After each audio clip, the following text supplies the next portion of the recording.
Okay, in our last unit, we looked at the Gilded Age and some of the problems that happened during that era. So now we're going to look at the Progressive Era, which is going to be the response to all of the issues, or most of the issues that happened during the Gilded Age. During the Gilded Age, you had a lot of social issues, such as, with children working, and you had other issues like maybe temperance that women really fought for. You also had issues with immigration and businesses that were operating um, illegally or creating monopolies or building trusts to wipe out the rest of the competition. So during this time, they really felt like there needed to be reform and change from all these issues from the Gilded Age. Going back to a major one that we talked about in the Gilded Age was the issue of farmers' problems. We know that there was an issue during this time we had an increase in the use of machinery, tractors, that kind of stuff. We had an increase in the use of fertilizer. And when you have these two things together, that means you're going to make a whole lot more crops, which sounds great. But the problem with that is it's going to drive the prices of these crops down. So if you're a farmer, you have to pay all this money for this expensive machinery and this fertilizer, but now you've got to yield a whole lot more crops to make any money. So you had a group that were having farmers' problems, and then they created what's called the Grange Movement, which started as a social organization, and then it built into more of a political organization. And then this later led to the Populist Party. Your main constituents of the Populist Party are going to be your farmers, your industrial workers, your miners, or what would you call the common people. And they're going to have their big thing that they're going to go for, and here's their platform right here. They're wanting the unlimited coinage of silver, which they felt like would help with raising prices, and if it raised prices, that would help farmers. A direct election of senators, which right at this time, states picked who went and became senators instead of the American people. They also wanted term limits for presidents because they didn't want somebody in the executive branch becoming too powerful. They wanted the idea of a secret ballot where whenever you go and vote, you can vote for whoever you want without somebody else finding out and bothering you or harassing you because you voted for a certain person. Government ownership, and this is going to be mainly of railroads. There were some sneaky practices of smaller railroad lines that had a monopoly, and they would raise prices, which again affected the farmers when they tried to ship or they tried to send their crops out to the cities. Then the railroad prices would also put them in debt. They also wanted graduated income tax, which is the more money you make in your income, the more that you pay in taxes. They also wanted immigration restrictions, which is partially because of the idea of they were worried about immigrants coming in and wanting to do jobs for a whole lot less money than Americans, and so that would lead to people losing jobs, so they wanted to protect those jobs for Americans. They also pushed for an 8-hour workday.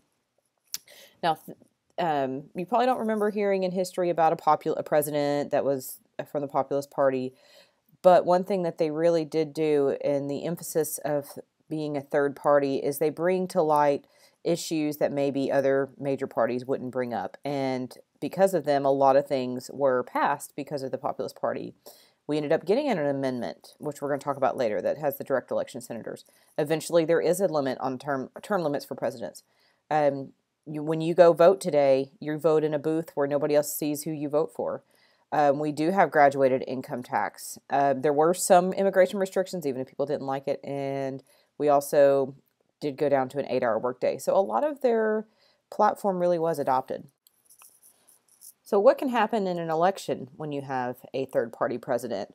Well, one example is in 1912, Teddy Roosevelt. He was so disappointed in how President Taft was running the country, so he decided he was going to run against him. And when he didn't get the party's nomination, the Republican Party's nomination, he decided he was going to run as a third party. And sometimes what happens with a third party is you tend to split the votes. So we had Taft, we had Roosevelt, and we had Woodrow Wilson. So you had a Republican, you had your third party candidate, and you had a Democrat. So instead of having the vote split between Republican and Democrats, you had some Republicans voting for Taft, and you had some Republicans voting for Roosevelt, which split the American vote, and it led to Woodrow Wilson having the majority of the vote and having enough votes to become president. So he ends up winning the 1912 election because of this issue with what happened with the third party. Now let's talk about various types of reforms during the Progressive era. The three main ones were the ideas of initiative, referendum, and recall. Initiative is when voters can directly introduce and or vote on certain bills. So they have more of a direct contact with laws that are being passed. Referendum is the idea that we can advocate for certain bills to become law with the legislature and get them to talk about certain ones. So it sounds kind of like a little bit of what lobbyists do, but instead of having to wait for a lobbyist to do it, the American people can do this. And then recall, which we've seen this actually happen. This happened in California pretty recently, and Arnold Schwarzenegger became governor as a result of it. Recall is whenever an elected official can be removed from office if they are, not doing their job, or if the voters decide in a special election that they want to remove them from office. So this is when elected officials can be removed from office. So the whole idea of all of this is to hold the government more accountable, and that that they can't go and pass whatever bills that they want, or once you're elected, you can go do all kinds of illegal things. This was to try to hold the government accountable. Major amendments during this time: the 16th Amendment, which gave the power to tax income, and the purpose of having the 16th Amendment was to try to get the more revenue for our government. A lot of times before this, most of the government revenue came from tariffs, which ended up being very expensive, which impacted our economy and trade with other countries.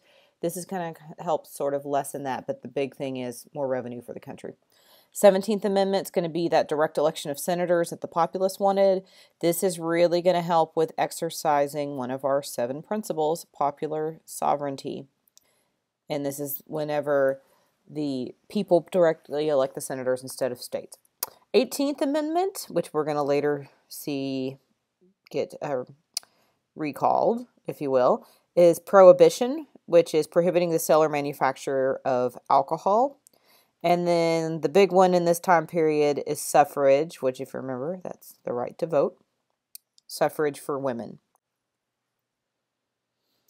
One of the main reasons that a lot of reforms were made during this time were a group called the muckrakers, because they raked up all the muck and all the bad stuff going on. And these were journalists who worked to expose scandal and corruption and abuse. One of the biggest ones, and this one I probably don't need to go over a whole lot in detail because most of you remember this guy and remember his book and remember his very graphic descriptions of unsanitary practices in meatpacking industry, and that's Upton Sinclair when he wrote The Jungle. And his actions are going to lead to the Pure Food and Drug Act, which is going to help have safer practices when people are handling food that other people are going to eat. So this is a very good act that was passed. Major reform leaders during this time. Susan B. Anthony, you've heard of this one. She's been around since the 1800s. I know we talked about her in 8th grade U.S. history. She's going to be one that's for women's rights and suffrage. Frances Willard is going to be a major temperance leader. Ida B. Wells is going to speak out for anti-lynching. And if you don't know, anti-lynching is whenever they take somebody, take them outside, string up a rope, hang them with no trial, nothing. That's called lynching. This happened to a lot of African Americans after the Civil War and in the early 20th century. And so she advocated for anti-lynching laws. W.B. Du Bois, we've already talked about him with the Gilded Age. He is going to be the founder of the NAACP and Rights for African Americans. And then Jane Addams She created what we call the Whole House, which was a house in the Chicago area that was tenement housing to help the poor. So she's really going to be somebody that helps the poor. It's going to be her main contribution.